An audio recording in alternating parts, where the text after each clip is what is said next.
আমাদের দেশের শক্তিকে এখনো সেই জায়গায় পৌঁছতে পারিনি যে আমরা বলতে পারি ম্যাকমিলানকে যে পানিনি অফ দ্য ওয়েস্ট। আমরা কোথা থেকে এসেছি সেই স্মৃতি আমাদের কিছু জায়গায় বিস্মৃত হয়ে গেছে। আমাদের কিছু মানুষ আমাদের পরাধীন করে শিখিয়ে দিয়ে গেছে যে তোমরা সভ্য ছিলে না, তোমরা বাইরে থেকে আর্যরা এসে তোমাদের শিক্ষিত করে চলে গেছে। কিন্তু আজ রাখিগাড়ি এক্সকাভেশনের পর প্রমাণ হয়ে গেছে Aryan invasion theory is a myth. 30 বছর আগে পৃথিবীর বিভিন্ন বিশ্ববিদ্যালয়ে যা পড়ানো বন্ধ হয়ে গেছে আজও কিন্তু সেই পাঠ্যক্রমের মধ্যে আমরা আছি। আজকে তরুণ প্রজন্ম এই সোশ্যাল মিডিয়ার যুগে যারা উৎসাহী বিভিন্ন ছাত্রছাত্রী আছেন, যাদের জ্ঞান পিপাসা কখনো সোশ্যাল মিডিয়ার মধ্যে দিয়ে হার্ড টেক্সটের মধ্যে ঢুকে পড়ছে, আমি আশা করব তারা এই বিষয়গুলো নিয়ে ভাববেন, চিন্তা করবেন। আমাদের বোঝানো হয়েছে আমরা কোনোদিন এক ছিলাম না, আমরা মেনে নিয়েছিলাম ইউনিটি এবং ডাইভার্সিটি। কিন্তু এই দেশে কিছু মানুষ ছিলেন তারা বারবার এই কথা বলে গেছেন যে ইউনিটি এবং ডাইভার্সিটি নয়, unity manifested itself into diversity and we celebrate that diversity within the ambit of unity. আজকে তরুণ প্রজন্মকে এই বিষয় জানতে হবে যে আপনি যে দেশের মানুষ, যে দেশে আপনি জন্মগ্রহণ করেছেন, সেই দেশ পৃথিবীকে প্রথম জ্ঞানের আলো স্পর্শ দিয়েছে, যে দেশ প্রথম বিবাহ পদ্ধতি চালু করেছিল, যে দেশ পৃথিবীর মানুষকে একটা গণতান্ত্রিক ব্যবস্থার মধ্যে নিয়ে এসেছিল।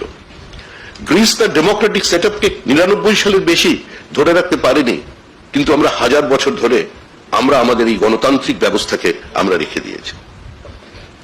আমরা যারা এখানে দেখছি বিভিন্ন রাজনৈতিক দল দেখছি, নতুন নতুন সরকার দেখছি, সরকার আসবে চলে যাবে, একটা দল তৈরি হবে, দল শেষ হয়ে যাবে।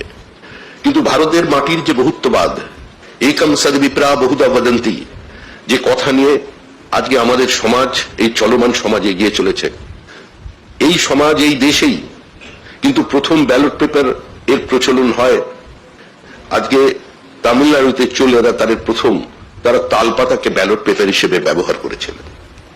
আজকে বিভিন্ন জায়গায় আমরা মানবাধিকার কমিশনের কথা শুনি, মানবাধিকারের আন্দোলন দেখি, কিন্তু লিচ্ছবি রাজবংশের প্রথম রাজা রবক আমাদের বৈশালীতে মানে বিহারে তিনি গদিচ্যুত হয়েছিলেন বৈশালীর মানুষদের দ্বারাই হিউম্যান রাইট ভায়োলেশনের কারণে, মানবাধিকার লঙ্ঘনের কারণে। অর্থাৎ যা কিছু আছে একসময় ব্যঙ্গ করে বলা হতো সবকিছু বেদে আছে, কিন্তু আমরা এটা আজকে দাঁড়িয়ে বলছি ভারতবর্ষের মাটিতে যে যা কিছু আমাদের আছে, যা কিছু আমাদের ছিল, সেটাই গোটা পৃথিবীকে প্রভাবিত করেছে, কিন্তু কোথাও যেন আমরা পিছিয়ে পড়ি। আপনাদের প্রত্যেক জীবনের স্বপ্ন সফল হোক, আপনারা প্রত্যেকে নিজ ক্ষেত্রে প্রতিষ্ঠিত হন, আপনারা দেশে থাকবেন, দেশের বাইরে যাবেন, কিন্তু তার মধ্যেও মনে রাখতে হবে আমরা যারা পশ্চিমবঙ্গের বাঙালিরা আছি, আমরা প্রথমে ভারতীয়, তারপরে আমরা একজন বাঙালি। আমরা পশ্চিমবঙ্গবাসী যাদের শিকড়টা পশ্চিমবঙ্গের মাটিতে আছে, আজকে শুধু তারাও বাঙালি। পশ্চিমবঙ্গে বাস করে বাংলা ভাষায় কথা বললেই যে তিনি বাঙালি এর কোনো অর্থ নেই। যারা বাড়িতে হিন্দি ভাষায় কথা বলেন, ভোজপুরিতে কথা বলেন, রাজস্থানের ভাষায় কথা বলেন, কিন্তু কয়েক পুরুষ ধরে যারা এই বাংলার মাটিতে তার আর্থসামাজিক উত্তরণের জন্য কাজ করে চলেছেন, তারাও বাঙালি। তো সেই পশ্চিমবঙ্গবাসীরা যারা বিভিন্ন প্রান্তে আছেন, আপনাদের আত্মীয়রা আছেন, আপনাদের বন্ধু, দাদা, কাকা, জ্যাঠামশাইরা আছেন, সকলে বলবেন, আঙ্কেল একটা ফোন করে বলবেন যে পশ্চিমবঙ্গে আসুন, পশ্চিমবঙ্গে আসুন, পশ্চিমবঙ্গে ইউনিভার্সিটি তৈরি করুন, পশ্চিমবঙ্গে বড় শিল্প তৈরি করুন, পশ্চিমবঙ্গে নতুন নতুন মেডিকেল কলেজ তৈরি করুন, আমাদের মেধার বিকাশ ঘটান।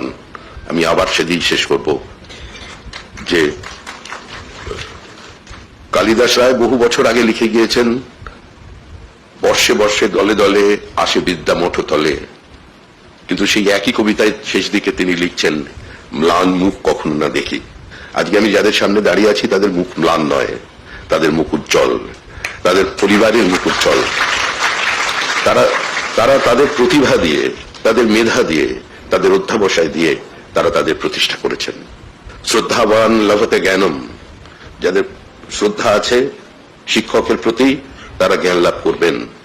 শুধুমাত্র বইয়ের পাতার মধ্যে দিয়ে কোনো জ্ঞানকে সীমাবদ্ধ রাখা যায় না। ভারতবর্ষের নতুন শিক্ষানীতির আওতায় আপনারা আছেন, যেখানে শুধুমাত্র একটা ভারী ব্যাগের চাপে আপনাকে বেঁধে রাখা হবে না, যেখানে আপনার ইচ্ছাটা, আপনার অবসেশনটা, আপনার ভালোবাসাটা, আপনার আবেগটাকে শুধুমাত্র একটা ক্যারিকুলাম, একটা সিলেবাসের মধ্যে দিয়ে আটকে রাখা যাবে না। আপনি একই সঙ্গে ফিজিক্স পড়বেন, একই সঙ্গে ইতিহাস পড়বেন। সেই ব্যবস্থার মধ্যে আপনারা প্রবেশ করতে চলেছেন।